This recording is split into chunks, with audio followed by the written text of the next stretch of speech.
Hey guys, welcome back to another episode of the Big Bros podcast. My name is Ilan and I'm joined by my lovely friend and co-host Jeremy. How are you? I'm great, mate. Great to be here again for episode 41. But more importantly, we've got a guest on today by the name of Andy Gordon from Piggy Bank Education. How you going, Andy? Good, boys. Great to be here. Been waiting to get on an episode, chat a bit of financial literacy to you guys. So yeah, looking forward to the episode today. Very keen. So we got you on because of Piggy Bank and all the lovely work that you've been doing in schools in Victoria, teaching young adolescents about how to be financially savvy, teaching them about the tax system as well.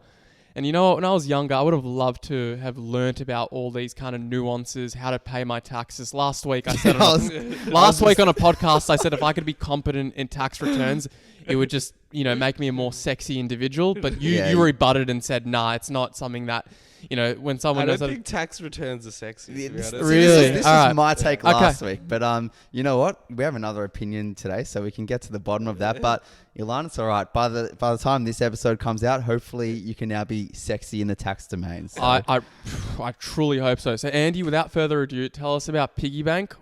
Tell us a little bit about yourself and tell us about the birth of Piggy Bank. Yeah, so it's actually a really interesting story. So I was like the financy kid at school. I remember going to my year 12 further maths teacher, Gary Velman, shout out to you. Gary and I used to often speak about financial literacy in schools, and he said to me, if there was one thing you taught at school, it would be financial literacy. But at present, or till we sort of came in the market, it wasn't really taught well. So yeah, one day in 2019, it was 2020, I woke up from a dream at 3 a.m. and I'm a really creative guy. This sounds like such a strange story, but I own it. And I wrote down 3 things. I used to have a notepad next to my bed because I wanted to start a business. I just didn't know what I was doing in terms of the actual field or industry. And I wrote down financial literacy, I wrote down informal education, and I wrote down young facilitators. And I woke up and I was like, what the hell did I mean in my dream last night? And for a couple hours of the day, I had no idea. And then it clicked that the school system teaches conventional education. It teaches things like trigonometry and chemistry. It teaches you how to learn and gives you knowledge to look at it as a framework. But it doesn't teach you real skills because it's actually really hard to do that. So what we basically did is I had spent some time working at the ATO, answering the phones during COVID, telling people, they were or weren't eligible for JobKeeper. And I learned quite a lot about financial literacy. And what I actually realized through that experience and what, catalyzed that dream that I woke from was that I would speak to people on the phone and I would realize they have no idea about financial literacy. Tax is complicated and, it can be complicated there. But on a base level, people didn't even understand how to log into their bank account. And I was like, this is a huge problem. We keep talking about it, but it's well, what are we actually doing about it? So yeah, what happened thereafter is I reached out to my best mate, Simon, and I was like, you're fun. You know quite a bit about facilitation. I know the space really well. Why don't we partner up together and start a financial literacy facilitation education company and flip the model of education in this space? Because what we had researched and what we had found is that the ATO provides a program, ASIC provides a money smart tool. There's a couple of government tools, but there's no private industry operators. There is no one with specialty in this. Everyone says, yeah, I can do this. But the difference really is about doing something that you just, I'm just doing it to do it. But it's having intentionality in how you do it. So before we even started, we spent, I think it was 3 or 4 months. We read close to 200 research papers. I read every financial literacy data set that was possible. We would speak to teachers, ask them, hear their experience. Sorry to cut you off. What does financial literacy mean? Because it's a bit of a buzz term. Yeah, it is a huge buzz term. And even the way we look at it and the way you might define it in Money Smart, the government's financial literacy tool is so different. The way that I look at it is I think it's about, there's different layers to it.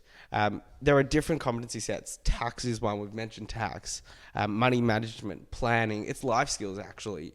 But what it does is it what financial literacy really is and how you know whether you're financially literate or not is the question of, do I know what is actually in front of me? Like this bank balance thing, do I know like what I've spent my money on? Do I have a plan in place? Yeah. You know, do I understand basically like, you know, what taxes, incomes, deductions, like there's so many different layers to it. But overall, what I'd say is it's about having a plan of understanding on how I'm going to understand. It starts with education, with financial literacy. And then you have a plan of attack. I'm going to change my budget. I'm going to do this. I'm going to do that.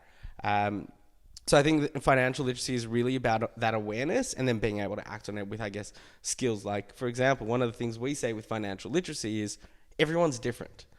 So like I can't go to a student and say, use Excel when they write it on the back of a serviette. But what we say to them, for example, is like everything works differently. Like what Ilan is going to use as his budget management tool and what Jeremy is going to use is completely different. So what we say is like, use what works for you, but use a framework of logic and of like, I guess, checking things out and making sure you've got, you know, the numbers right and all of that stuff. Absolutely. I think when I think of financial literacy, you know, as now in our early 20s, but even more so when, you know, I was a teen and really didn't know much at all about it. It was always something that was quite stressful, quite overwhelming for me. It is now, but even more so back then.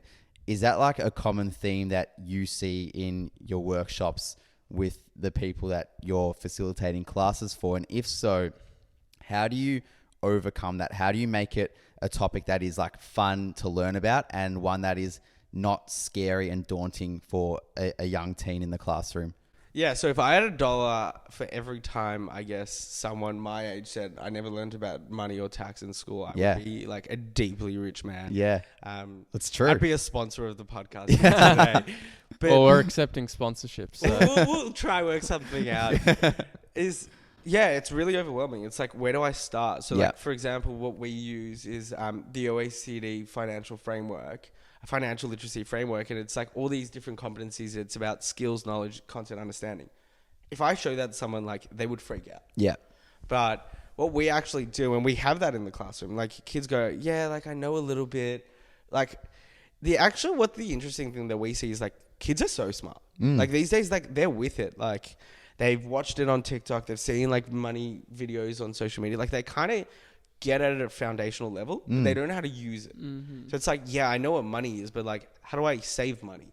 Yeah. So what we've done is we've completely changed the model of education. We don't go in and we're like, here's like traditionally financial literacy would be some middle-aged economics teacher. Like generally it is males, stand in front of the class, in front of a whiteboard and tell you all about money. I couldn't think of something more boring if I was in year 10, 11 or 12.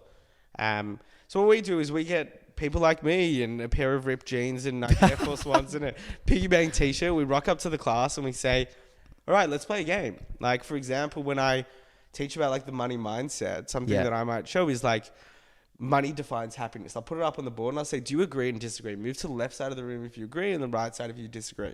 Get some funny answers as well, you get some like absurd things said in the classroom. Like I've heard some things I wish I really didn't ever hear. But I think that, it's actually about like making it fun. Like it's quite hard to teach. It's like, I don't want to sit in front of a spreadsheet for year 12s the whole time. I want to go, well, let's spreadsheet for a car. What car do you want? Let's research that. Yeah. So to make it practical and like really like, I guess, hands-on, when it looks at tax returns, right? We run a tax return session at a year 11 level. It might be a conceptual framework of what is tax. So we will play like, when we teach tax, we have a really funny game. It's called Dodgy or Not.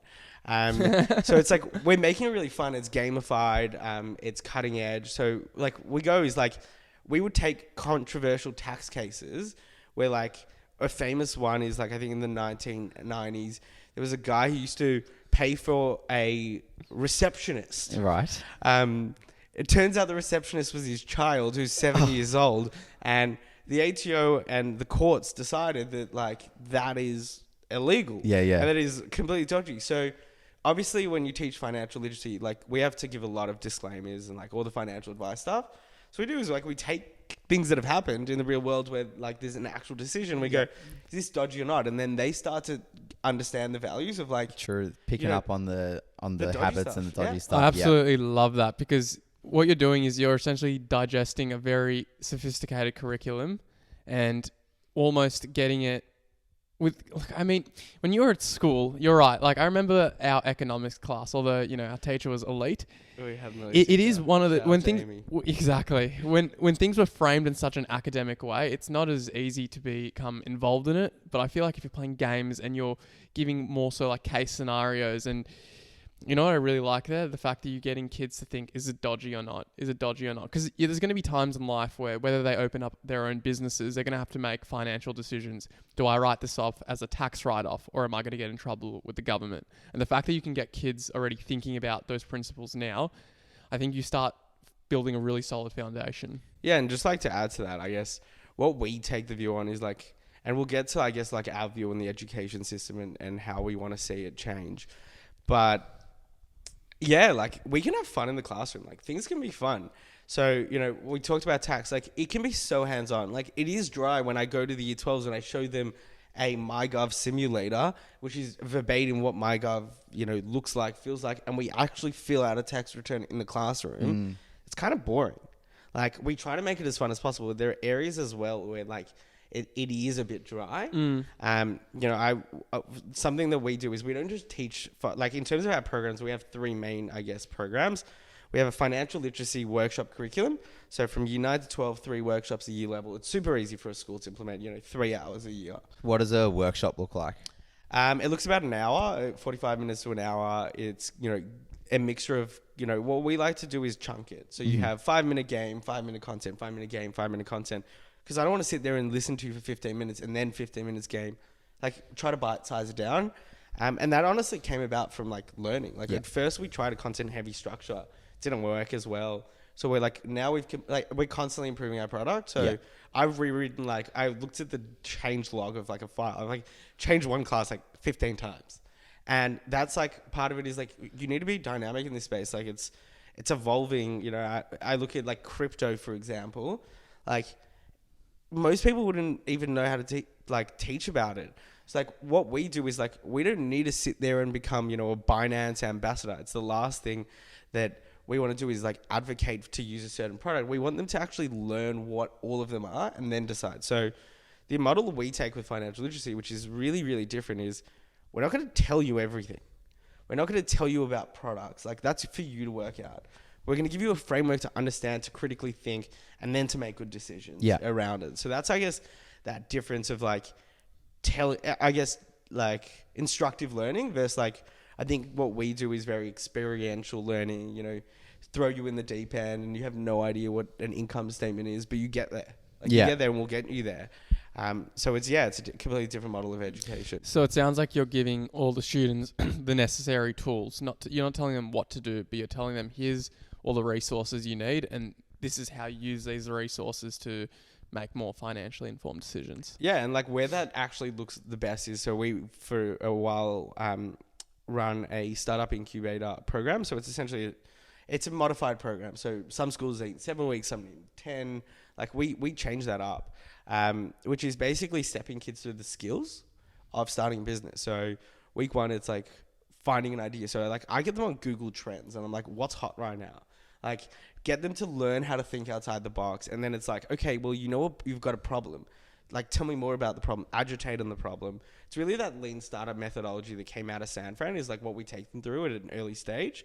Of just like come up with an idea and test whether you're right about it. It's like hypothesis testing is what business is. Yeah.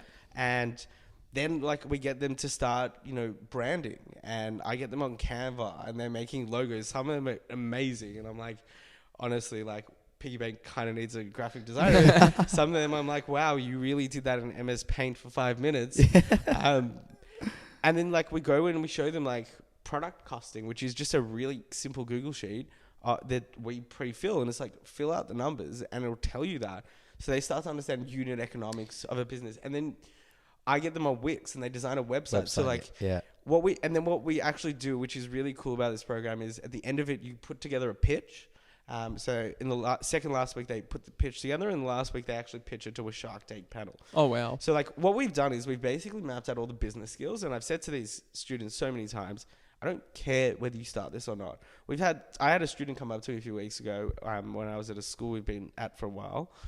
And she said, that dog walking business I was telling you, I've actually made like $7,000 out of it. And I'm like, you're in year 8. That is a crazy amount. You were in year 8. You're now in year 9. Like, that's a Europe holiday trip. Holiday trip. Like, paid for. That is epic. So it's like, it's all we really want to do is like, we don't want to tell students what to do. All we want to do is give them the toolkit to go tackle the big bad world and be creative and think outside the box. That's the point you mentioned there. I was going to just say, you're giving them the tools, you're giving them the foundations and the knowledge in how to tackle this. But more importantly as well, you're stimulating creativity and you're engaging them through that. And, you're encouraging kids in year 8, kids in year 9 to think about their hobbies, think about their likes and interests. And then, who knows, like this, example here, that might in fact develop into a business one day. And even if it doesn't, it's still just an incredible experience for them where they can learn about designing a website, learning about spreadsheets, learning about how to market their business, which is just epic skills that, we just try to learn for ourselves once we're even out of school and we get into that big wide world and try to tackle it. You know what sounds interesting? It's almost as if you've combined the curriculum of business management, accounting and economics, and even further maths from the VCE curriculum. And a bit of leadership. And a bit of leadership, bit of legal studies as well, maybe from the financial aspect. That's what financial literacy is. It's a mixture of all of that. And it's complex. It's not like, oh, great, here's the law. It's like, here's the law related to tax returns. Here's how people actually do tax returns at an accounting level. And here's economically why we even need tax. And why I feel like you guys are also effective at what you do is that you make it very much, I wouldn't say you pander to the kids' values, but you make it somehow, you give them a personal cost in it, right? They see what you provide for them. They say, okay, here are the skills I could learn, and this is what skills I could use to implement to potentially make money in the future. And this is not a dig at like any of the VCE subjects we did, but that was more so you studied those things to get a good mark, to get into a good uni and whatnot. But with your program, it sounds like I don't necessarily need to go to school to learn these skills. I can attend one of these programs, get the tools and resources that I do need. And I can, as you said, there was a student who started a dog walking business, $7,000. Not bad. I mean, it's a lot of dog walking. It's a lot of dog walking. It's a lot of fun though too. But you're right, Ilan. Like what you're talking about is like, what should the education system actually be? And the three of us so often like would speak about that. Like school in so many ways like fails us, and something that I've come to terms with, and this is what drives the long-term vision behind Piggy Bank, is that like I look at the schooling system and I go, these teachers are amazing. Like, when you're a kid, when you're a kid at school, you don't appreciate how much your teachers do. Like, it is the hardest job. Like, you have misbehaved kids that don't want to be there, that are swearing in the back of your classroom. I happened to be one of them when I was a kid. I was not the best behaved kid. Ilan used to misbehave with me. And like at school, and then you finish school and you're like, these people are just like trying their best. And they're actually giving me everything they can, which is, you look back and you're like, honestly, like, they had such a big impact on my life. Yeah. And what we've realized is we love teachers. We're not saying we want to replace teachers. What we're saying is we actually think the education system is, from all levels, like NAPLAN results have gone backwards. Educational standards have gone backwards. Financial literacy, as per the OECD PISA testing, which is like school assessment testing, the financial literacy understanding in Australia has actually gone backwards, while the G20 and the OECD countries have gone up. Why do you reckon that is? I think the Australian schooling system is like really rigid. I think it's really structured. I think we're slow to innovation. I spent the middle of the year in San Fran at Berkeley. I spent 3 weeks doing a short course, and they will like overnight change something because it's meaningful, and they will remove bureaucracy. But here in Australia, like, because we're an island, like, it doesn't really matter as much what we do compared to like a big country like the US. Like, we're smaller, so like the need for change is like, oh, we'll just follow everyone else's lead. Something that we like, this is what my vision with the education system is. Schools focus on the core basics. They focus on, your maths, your English, your science, your languages, those core basics, your VCE subjects. Yeah. And then what the schooling system should actually look like long term is that where we actually need to get to is I should not expect a teacher to be able to tell students about sex ed. Yeah. Or I should not be able to assume a teacher can be able to talk about mental health from their own personal experience. Like, that requires a lot. Yeah. Like, of personal vulnerability then to share that. Yeah. And let alone financial literacy. Like, you might have an economics teacher who's teaching economics, but like financial literacy is a whole field. Entrepreneurship is a whole field of all of those things. So what we really think the education system needs to get to is that schools focus on the basics and they bring outside specialized providers with young people to come into schools and run these programs. You know, I looked at Elevate Education when I was at school. Like, they came and taught me study skills. So there's a big room for this to be the driver of the market in the schooling space. And I think it's up to the government to actually regulate it and try to push it in the right way, which is saying, you know, you need to have certain requirements. You need to be able to focus on students' best interests, not about profit. Mm-hmm. You know, we're a social enterprise here. Like, what our business does is a social good. We're not here to we will make sure to fit a school within whatever our budget is. We will fit within it. We will, you know, if we have to run it close to cost, we care so much about it, we will do that. Yeah. And that's the challenge, is that, like, for us as well, looking at, you know, our growth, it's really hard to grow in the school market. It's slow, and like, we're patient, and we're here for the long term and just let it sort of grow naturally. Is that the challenge is that schools don't have necessarily the money to prioritize this because the school system isn't built for it. So something that we are is like, we're a little bit ahead of the school system, and what we're trying to do is shape it into this thing that is futuristic, that is innovative, because like, students want to learn innovative things.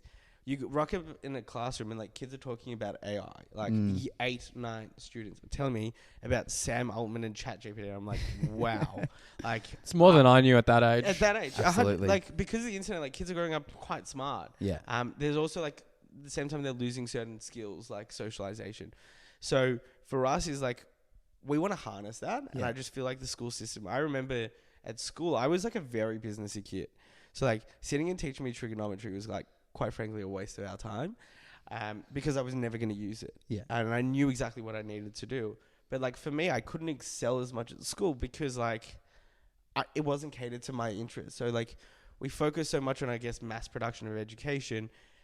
We can actually help everyone in education talks about personalization platforms.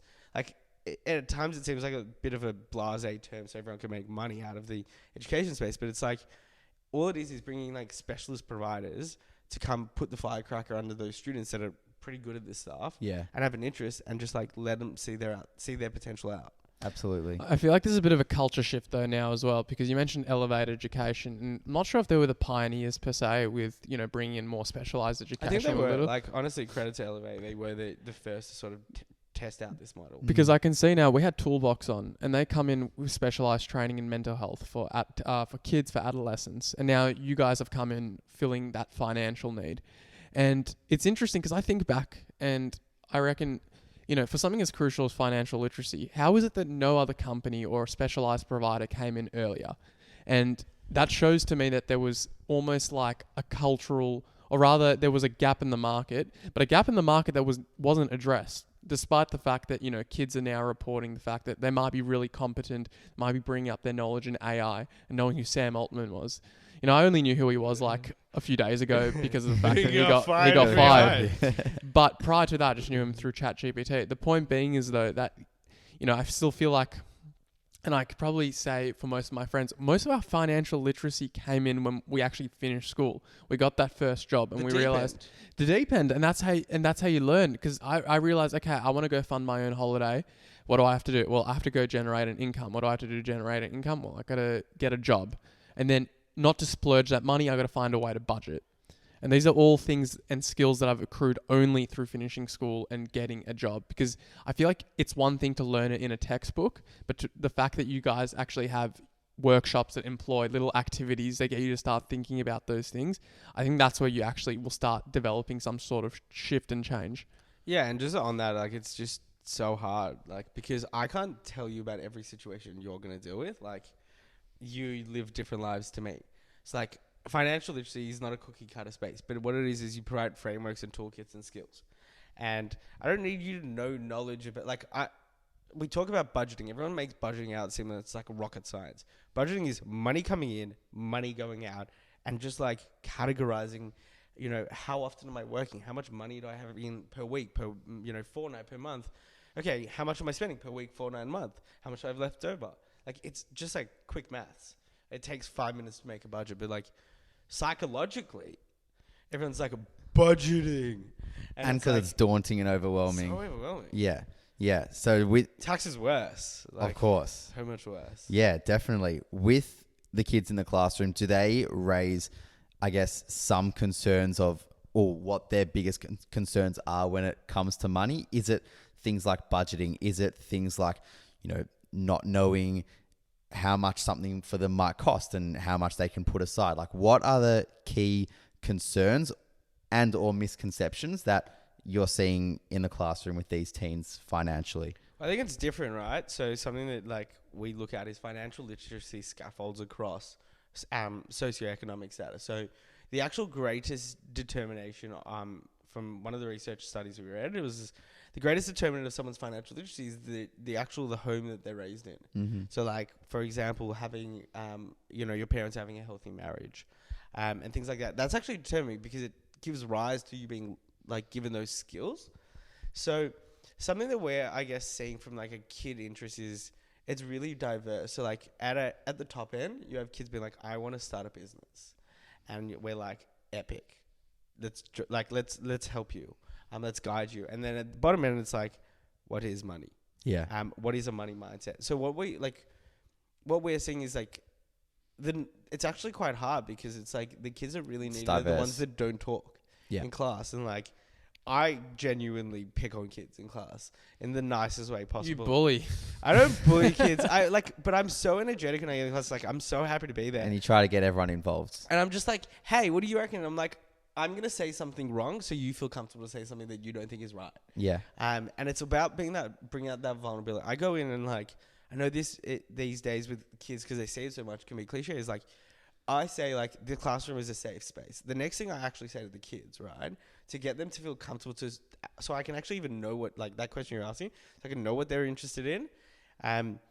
I'll go to them. I am the police officer in this classroom. I will enforce a safe space. You want to be mean to someone in this classroom and you want to be, think you're the savvy, smart class clown and make other people feel uncomfortable. Well, you're going to also feel uncomfortable in the classroom because you're going to be sitting on the floor outside waiting for, a teacher to come and talk to you for your misbehaved, situation you've just put yourself in, and also disrupted the whole classroom. Yeah, yeah. So that for us is like, it's also about to get there. There's so many steps there. You need to get the respect. Comfortable respect. Yeah. Like people look at it and they're like, oh, he's fun. Like I can have fun. And I'm like, I can have fun, but respect me. Yeah, yeah. And I'll respect you. And, I come around and I'm like, great answer, high five. Like I'm getting them actually like feeling confident in themselves, which is a big part of what we want to do is like, they actually know quite a bit of financial literacy naturally. Like I have a kid in my class whose mum is like the CEO of publicly listed companies. And I'm like, he knows as much about financial literacy as me because he's like growing up learning this stuff. Yeah. He's immersed in that environment. It's all about that. Like that's really what the big determination of financial literacy. If you were to ask me this question of what advice would I give to like someone in financial literacy, it's like read a book. Like start with a really simple book. There's like the best selling books in financial literacy is Rich Dad Poor Dad, Think and Grow Rich. Like these are values pieces around like the psychology of money, for example. These are books that like teach you about what money is, and it's all about like the architecture of it. These books explain to you is like how all the different parts work together. And it honestly starts with self-education. There's no course to do it. I love that because you're teaching kids about first level principles of economics, of money, and we don't get that through any sort of VCE subject. I remember when I failed abysmally in my accounting unit 2, because I only did unit 2, not unit 1. I was so confused with everything. And I feel like if you learn the values and you learn the principles and you understand why am I studying what I'm studying, and it's very difficult to usually do that in VCE because as I said, you usually just do it because you want to get a good score. It's content overload. But the fact that you guys can actually explain the psychology of money, which is you want to try and make money work for you rather than work for money, that's a complete mindset shift. I mean, when I was younger, I think I even now, to a certain extent, there is that certain element of you're working for your money rather than letting your money work for you. And I think if I had learnt those financial principles younger, which is try and make money work for you, try and live a life where you're not determining or attaching your self-worth to the amount of money that's in your bank account, it would have maybe changed a lot of my financial decisions in the years after. Yeah. So like what I look at it is that, you know, learning about these things it's actually an interesting dynamic. When you're old, you have all this money and you have not much to spend it on. When you're young, you want to spend all this money. You want to go out all the time. Like, and you're living essentially like paycheck to paycheck as a young person. And like anyone that's not good on them, but like the average person is. Yeah. So what I look at is like, it's this weird dynamic of like, I'm young. I don't have a crazy amount of money. I'm not a partner at a law firm. I'm not a practicing psychologist. Like those big jobs that people aspire to. Like, I love that you said practicing psychologist is a like, big yeah, job. yeah. One day, my friend, one like, day. You're young. You work at a cafe. You work like crappy hours. You get paid money. Yeah. So like financial literacy starts with like just accepting that's like the reality of life. And people like, if I go into like that principle, that stress. There's so much stress around this. Like, I have like, I'm the guy that people come to in my friendship group, and they're like, oh, like this money and that money, and like asking questions. Like some of my mates didn't even know their superannuation wasn't paid into their accounts, and I'm like, you need to check that. I can sit for 5 minutes and tell you exactly that, like, because I've developed that skill set. But like, I'm not expecting my mate who's studying osteo to be a finance whiz. Yeah. Like that's why accountants are a big industry, why financial advisors are a big industry. But I think where it comes down to is like the principles behind it. And like, I'll step you through some of our programming so you can see how it works. So, for us, something that's driven our growth is like essentially product-led growth and like customer-led growth, which is I've designed a program based on what I've been told from schools. So it's all about what schools want. It's not about me imposing my worldview on them. So I had a school come up to me, we'd love to run an investing course. And I was like, obviously, like we went through such a process. Like for example, the Piggy Bank name, you can't use the word bank in Australia.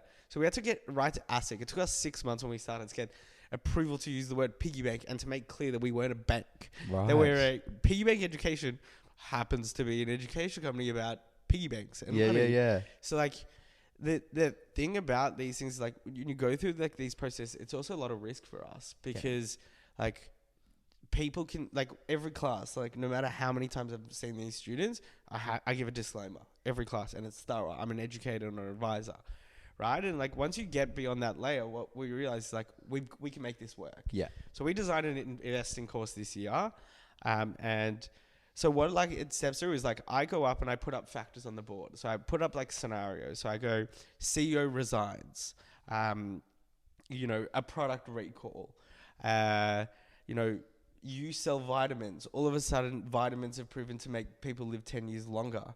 And I go to students, will this increase or decrease the stock price? And like, we don't know, right? We don't know. There's some examples, there's some history behind each of these scenarios. We've seen them in the market. But I get them to start thinking. So instead of like going, yes, this is exactly what happened, I make them think why. So I know, you know, we were joking about Simon Sinek before. Start with why in this situation, which is like, why are these things happening? Why is my budget need to be this way? Why is the market going up, market going down? Like when you drill into why, you'll understand financial literacy eventually, with enough exposure. So the other stuff like we do is, I have students go in and like they're right this week they're presenting on tomorrow. Actually, I've got a group of students presenting a bunch of companies. They've picked JB Hi-Fi, Macquarie, like all these things, and I'm going, tell me everything about their product. Tell me about their share price performance. And what I'm doing is I'm not telling them to be financial analysts. I'm just giving them the base level skills to understand that, so that they can go, what is driving JB Hi-Fi's growth? Well, maybe the fact that like they're opening up great stores and the fact that everything seems to be on sale 24/7. That's how it works. So like, just like their awareness, it's all about awareness and like just like base level. Like, I think it comes from like that psychological point of like being willing to just like accept what you don't know and just like going, yeah, I'm gonna like pay a bit of attention to it and being aware of what's happening. And then once you're aware, you can start drilling into the why. And then once you've got why, you start to go, well, what and how, and like the what, why, how, when, where, that sort of formula. Like that's the basic of learning. And it's so applicable, and it's a great starting point as well for someone that is so overwhelmed and it's daunting, like as a child in the classroom, just, not thinking like, what is this? What do you know? What do you don't know? It's like, okay, well, why is this happening? And let's take it from there. And they're smart. Like these kids are hella smart. Like they are seriously smart. And I see in the media, like I spent time in politics and the media, and like I look at the media now and I'm like, everyone's just demonizing young people these days. I think everyone just like goes, oh, they don't work hard. Like Tim Gurner, who's a really big property developer. The avocado toast? Like millennials will never buy a house because they eat avocado toast. So he got famous for that statement, rightfully so, because it is so outrageous. And like what we're seeing now as well, and like I want to pay the respect to the young people that we work with and we see. It's like not just young people at school, but also like at universities. Like they are working their ass off. They are trying really hard, and like they're out there like chasing their dreams.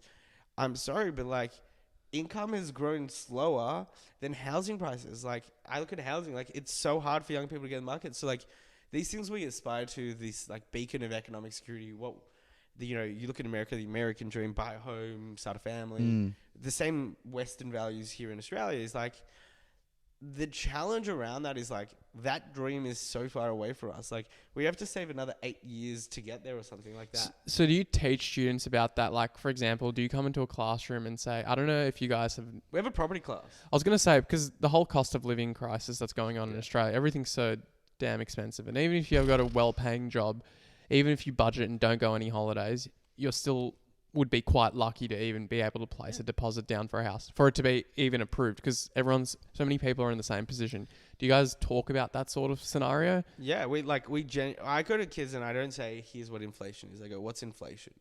And then like they answer it and they're right. Like they know what they're talking about. They say, it's the cost of things going up or whatever it is.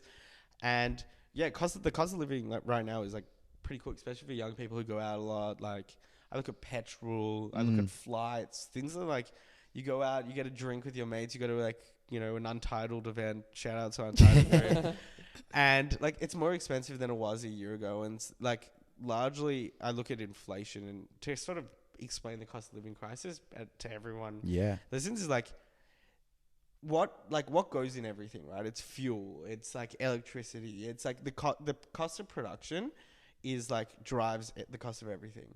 So you look at what we're seeing in the war in Ukraine. You're seeing all these different things that have driven up the fuel price, and that means that like from that farmer who's making a milk through to the supermarket, it is more expensive to deliver it. So like, what are they going to do? Absorb the cost? They're going to have to pass it on, otherwise they're going to lose money. Absolutely. And that's just like, there are situations where there is gouging and it's a bit outrageous, and like, Qantas rightfully so have been called out in front of Senate committees for like causing this. And like, I looked at the cost of living inquiry that was done federally, and when you drill down to it, is if we can actually get the core economic stuff right and fix that, everything goes down. Fuel, all those sorts of inputs. And it's like the other challenge that we're seeing why cost of living is really bad is like, we're decarbonizing the economy. And that transition is like temporarily, there's like surges in power prices.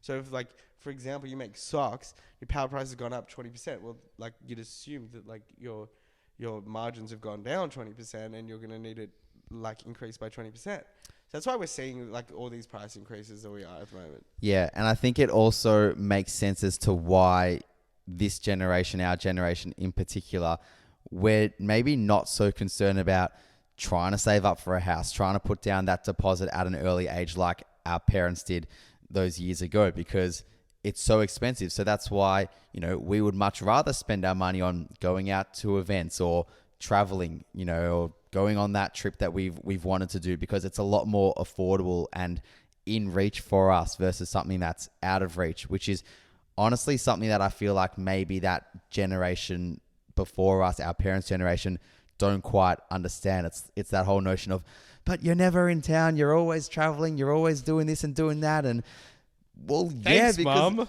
Well, it's a good point because it's like, well, how else am I gonna live my life? I want to live my life. I can't buy a house just yet. I've got this money. I want experiences, so this is what I'm going to do. Keep in mind, it was probably more back in the 50s. If you were doing any sort of air travel, you were already in the 1%, generally speaking. Because if you were able to afford a trip across overseas, you're already in a wealthy class. You could have already afforded a house. But you made a good point there, which is nowadays it's much more in reach to go on an expensive holiday that you only have to work a few months for at your casual job and get a bit of money for that and then go, than it is to actually place a deposit. So things that are more in reach are going to be more attractive because you know you can actually attain it. Long-term motivation, right? Yeah. So like I look at that, and the biggest like take I have on financial literacy is like in everyone's individual circumstances, it's so different, and it's like no one size fits all.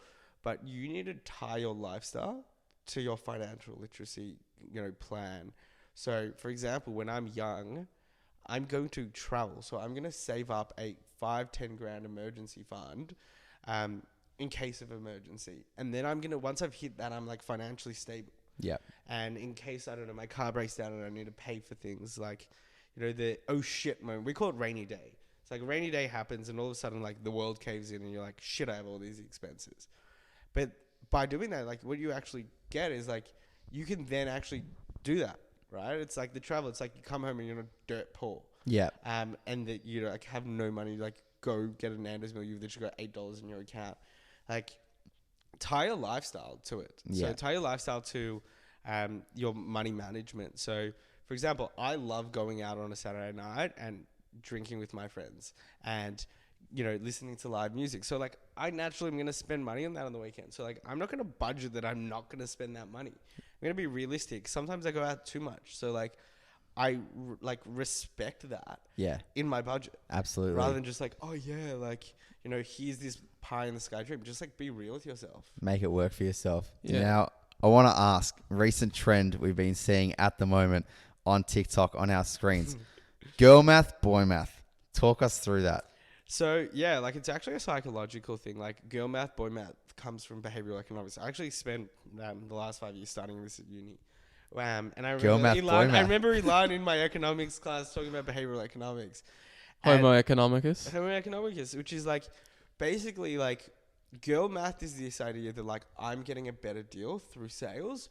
So it's like if it's $200 and they give 50% of sale. Oh, I just saved $100 because I would have otherwise spent $200. Yeah. But in reality, it was never going to be $200. Like these companies are making it really like easy for you to buy the product. You think you're getting a good deal.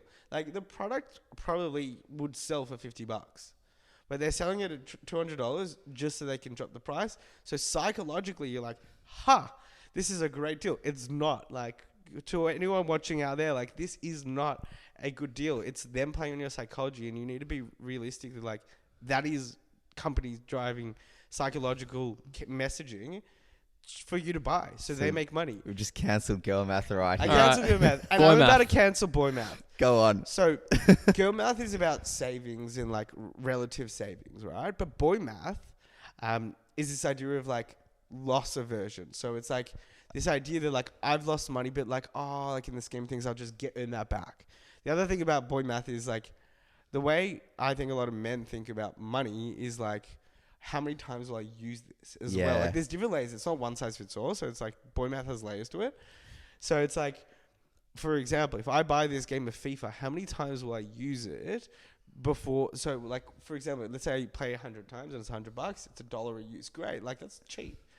Or if I buy a pair of shoes and I wear them, 50 times and they're $100, $2, like it's not horrible. Yeah. So it's like you're essentially bite sizing, and like girl math and boy math have this thing in common in a lot of ways. Is like you are trying to bite size this like expense that you're paying for, and it's like that. What you need to be thinking about money as in a healthy way isn't let's bite size this. Am I saving a lot of money? Is what is the cost of this in something that I like doing? So for a piece of, I guess, some pieces of it, I guess, broad financial literacy learnings that we've seen and I think work, and it obviously is not going to work for everyone, is when you go and you spend money, right? So, Ilan, what's something you bought recently? A membership for jiu-jitsu class. Okay, so your membership for jiu-jitsu class. What's something you like to do in your spare time? In my spare time, That costs Jiu-jitsu. money. cost money. That's not me doing Jiu-jitsu. jiu-jitsu. All right, going for a walk.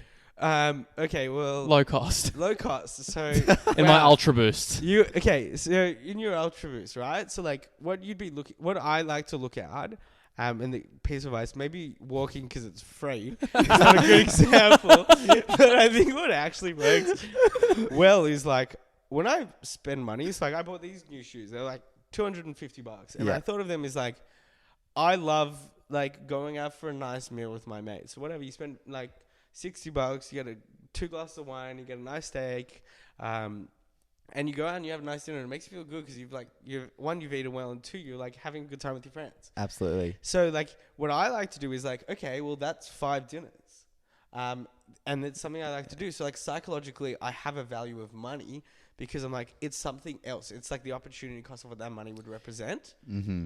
And the other big thing I think is, it comes to investing, Mm-hmm. right? Is like, you don't need to be a novice to invest. Like you can, there's studies around passive versus active investing, which is, do you buy index funds which track the market, or do you do it yourself?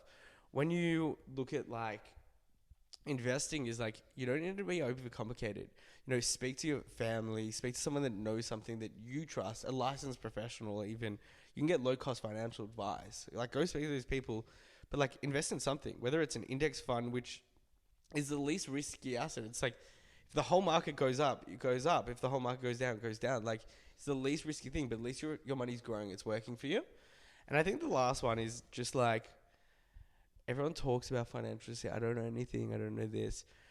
Have a plan. I always say this to my students is, I don't care whether you're at a restaurant on the back of a serviette, writing down your income and your expenses, or it's a spreadsheet, or you're using a financial tracking app. Like, have a plan. Like, who cares how you do it? Just have a plan of how you're going to deal with crazy situations that might come up, how you're going to get to your goals. Everyone's trying to overcomplicate it. Everyone's trying to sell you something in this market. Like, I look at banking, right? There's so many bloody products, and they're made so complicated, and they give you 300 pages so they can screw to the wall. Yeah. And it's like up to you to learn that. And it's like, no one's going to read a 300-page contract. I personally have read maybe 2 or 3 T's and C's in life, and at least one of them is Piggy Bank's terms and conditions. So that to me is like, you don't necessarily need to do that, but you need to, I guess, understand the base level of like, just skim read it. Like, Yeah. look for 1 or 2 sections like refunds. Yeah. You don't need to take the whole thing in. Look for the key parts that might relate to you and make use of that. Yeah. The refunds, the shipping costs, the returns policy, Love free shipping. all the important stuff. Well, I was going to add to that point on Girl Math. Like, when you need to buy a product that, will give you that free shipping. So like, let's spend $30 more and I'll get free shipping. You're Bit more of spending Girl Math there. $30 more. They were Yeah. going to give you free shipping anyway. Like, It's about how you frame things. Funny, framing is huge in consumer like it's behavior. massive. So can I ask you a tip? If I'm in a situation where I am employing actually Girl Math, right? I say something on sale, and you're right. Maybe it was never going to be $200, but they framed it as 50% off, so it's $100, right? How do I then avoid that pitfall of actually buying that product, knowing I could probably get it for $50? Is it just a matter of either A, not buying it, or B, seeing if there's any competitors who do a similar product? Well, yeah. So like, I look at it and it's like, everyone, when they think about financial literacy, thinks that I need to be the most frugal person ever. Need to live out of like the soup cans, and just save for a house. That's not how it is. Yeah. Like, you can get that somewhere slower, but you take that time together. So when it comes to that situation, like what I do personally is like, I love shopping. I'm not going to not shop. I shop throughout the year, but like when I need to do a big shop, like I do it, at strategic times a year, into financial year. Like, cause if I went to spend $1,000 on shopping or $500 on a new wardrobe and looking schmick on a Saturday night out, what I'm actually going to need to do is like spend money, right? But like that money goes further at sales. Yeah. At sale time. So like, in terms of it, whether it's something you particularly want, like budget for it. Like plan to save up for it. And like, there's no better feeling than like setting a goal and actually achieving it. Like it is addictive. Like the science behind it is like, it releases the same serotonin as love and all these things. Like there's so much science behind like the happiness of buying something. Retail therapy is the thing. So yes, buy it and budget it for it. If it's on sale, makes sense to buy because you're essentially getting a better deal. But don't justify spending all your money because everything's on sale. Yeah. That's a difference. Right? Well, it's a pros and cons list. You run a cost-benefit analysis of... How bad do I need this? Exactly. And what, you make a value judgment. Like, Yeah. I'm not going to give up coffee. I love coffee. Oh, yeah. So you like So those are your non-negotiables, but like that means that, for example, you also like shopping, but you like coffee more than you like shopping. Correct. So you shop at strategic times a year and you spend the coffee every time. Like Black Right. Friday, beat the queues, Yeah, punch that's right. people on the way to the... I would. Piggy Bank does not endorse violence. No. But does Big Bros endorse violence? Absolutely not. Definitely not. All right. I think on that note, Andy, I want to say a big thank you on behalf of Jeremy and myself. Today has been, first of all, very entertaining, but number Very two, entertaining. there's definitely some things Jeremy and I have learnt. Honestly, like I've watched enough boy math and girl math TikTok videos to become even more confused with the idea. So I'm glad you cleared that up. Yeah. But more importantly, you and Simon are doing some fantastic work. What's in store for the next few months? Yeah, so like obviously we like just from the history of Piggy Bank, like we started it when we were at uni and had all this time in the world, and like I quit my job to start Piggy Bank when I was at the ATO. And now we've obviously like graduated uni and are going on to full-time roles. So for us is like Piggy Bank, what we're looking at is we love the problem space, but we want to spend a bit of time over summer working with teachers to understand what will work better for them. Because for some schools, like they don't have the money to spend on like bringing in a young facilitator, but some schools do. So it's like basically what we're really doing is like we're at the point where we've proved our concept. We have data showing our programs work. The next step for us is scaling this business and is taking it, we could take this to America one day. Like the problem space is universal across the world and, there's different things across the world, but for us is really, like rethinking, remodeling this business to scale, to run without us there running the sessions as, guides of the business, as, strategic direction of it. So, we're looking at all sorts of different space we get into, whether it's, social media, education videos, or it's new programming, or it's, a guide, like for young people. Like there's so many things that we could do in this space. So we're sort of thinking of like, well, what's needed most? Like, what is that priority set? So, big summer ahead. Excellent, mate, and exciting times ahead. Where can people find you? Where can people find Piggy Bank? So, head down to our Insta. It's actually really like we've used to be a big Insta page and put some educational videos, but it doesn't really have a place for us because our thing is like we're not a retail-facing brand. Yep. What we are is we're a school-facing, a organization, a university-facing brand. So we don't provide that educational content, but if you want to see what happens in the classroom, we've got a couple reels with 10K views. So head down to Piggy Bank Education on Instagram, and you will see what fun we have in the classroom and some of our awesome students and what they get up to. Awesome. Epic. Thanks, mate. And Thanks, boys. We look forward to seeing what Piggy Bank has in store for the next year ahead. Yeah. Good job, big bros. Awesome. Thanks, mate. Alrighty. Happy Tuesday, everyone. And we hope you enjoyed the episode. Take something out of it as much as we did and share it with your friends for all that financial literacy advice. We'll see you next week. See you next week.